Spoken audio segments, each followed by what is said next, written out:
दिवशी स्वामी समर्थ मैत्रिणींनो 10 मिनिटात भाजी आणि मस्त भाकरीचा बेत खायचा असेल तर वडे असतील तुमच्याकडे किंवा सांडगे पण म्हणतो आपल्याला ते, तर त्याची ही अशी झटपट 10 मिनिटात होणारी सोपी भाजी करायची।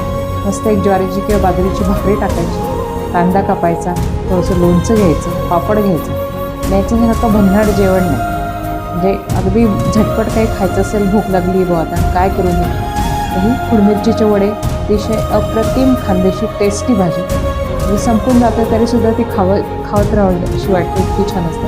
आणि मुळात त्या वड्यांनाच खूप छान चव असते। ते एक छोटंसं भांडं घेतलं मी, त्यात तेल घातलं, थोडीशीच करायची होती ती, तेल थोडं बरं घालायचं याच्यामध्ये, त्याच्यामध्ये जिरं घातलं, फक्त जिरं घालायचं, मोहरी नाही घालायची, जिरं घातलं आणि लसूण घातला। याच्यात 3च वस्तू लागतात, जिरं, लसूण आणि हिरव्या मिरच्या।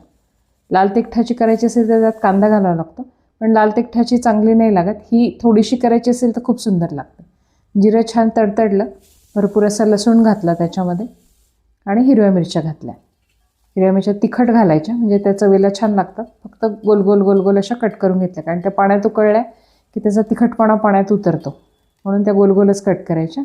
आणि नंतर त्यात वडे घालायचे, ते पण 1-2 मिनटं छान भाजून घ्यायचे आणि एका बाजूला पाणी गरम करायला ठेवायचं, कारण याच्यात गरम पाणी घालायचं नाही तर मग ते भाजी खराब होऊन जाते गरम पाणी नाही घातलं तर छान असं। आणि थोडीशी हळद घालायची, तुम्हाला घालायची तर घाला, नाही घातली तरी चालते, तसं काही इसेन्शियल नाही आहे हळद।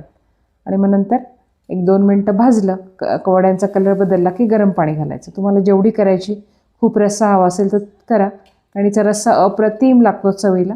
आणि कोरडी करायची असेल तर थोडंसं ते शिजण्यापुरतं तेवढं पाणी घालायचं, दोघी प्रकारे करता येतं, कमी पाणी घातले तर कोरडी होते, जास्त पाणी घातले तर ओली होते। आणि कोथिंबीर पेरायची भरपूर, मीठ घालायचं, एक उकळी येऊ द्यायची आणि गॅस कमी करून द्यायचा, की जेणेकरून ते वडे जसे जसे पाण्यामध्ये उकळतात तशी तशी त्याची ती टेस्ट पाण्यात उतरते आणि तशी तशी त्या भाजीची टेस्ट वाढते, ही त्या भाजीची खासियत आहे। तर या पद्धतीने ही आता बघा पूर्ण शिजलेली भाजी आहे, पाणी पण आटलं आहे आणि वडे पण मऊ झाले आहेत या पद्धतीने असे।